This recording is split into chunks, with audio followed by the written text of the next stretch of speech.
kind of tell me again what it's been like to recover from the storm versus going through it. Initially, it was overwhelming with the amount of damage that was done, but with the, as I said, with the help of our church friends and community friends, we're making steady, day-by-day progress.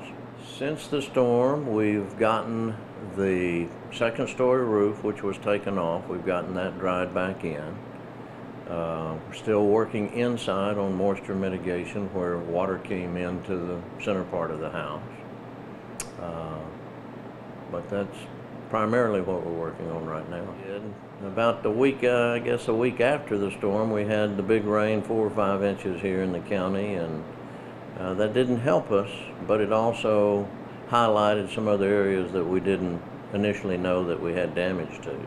It was probably that first week we were without, and I guess the Tuesday after the storm came through, we finally got electricity back to the house, which that in itself was a major push, a major success. They don't want us living in the home as long as we're still doing the moisture mitigation work, so we have moved a trailer on site and we stay there. Yeah. I mean, what's that like for you guys to, be kind of adjusted to trailer living? Well, that's kind of like camping, I guess. You get used to it pretty quick. It's different, but it's doable for the short term. So. I mean, when we first met, when the storm first happened, and even talking to you now, I still see that you have a very positive outlook on all that's happened. Where do you get that from? I guess from my faith in the Lord.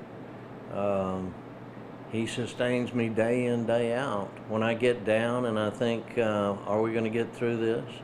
I'm reminded that He's the one that's carrying the burden. Insurance company has been good.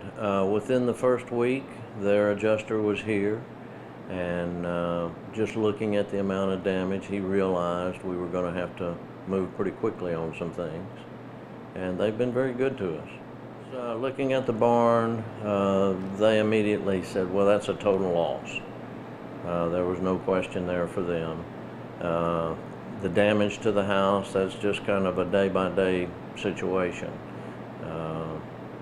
We just take it based upon the policy we have, and we have to look at different aspects of that.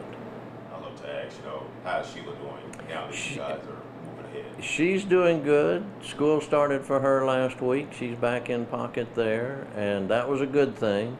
Gets her out of the middle of all this mess that we have ongoing, and gets her back to what she really loves, which is, loving up on the kids that she gets to work with, and so that's a good thing. I have to step back and say, okay, Lord, what next? Because I was in a situation where it could have been a lot different. I might not be sitting here in front of you today talking with you. So I have to give Him that credit and say, where do you lead me next? Gosh, our church family reached out immediately to us, and without them that first week, I don't know that we could have made it through. With the heat we had, no power, no electricity, no water, they just stepped up in a big way and consistently either kept us fed or, kept us with ice, so that even not just ourselves, but workers that were here on site, that, they could take care of them also. We actually moved into the trailer Sunday evening. So this will be the first full week in the trailer. And I have to say that my brother-in-law and sister-in-law, who took us in for the last 30 days, without them, we wouldn't be near where we are either. I look at it and I know that eventually it'll all be back to the beautiful state that it was in. It's just going to take some time. It makes you stop and think and puts things that are important, puts things in perspective, those things that are really important in life.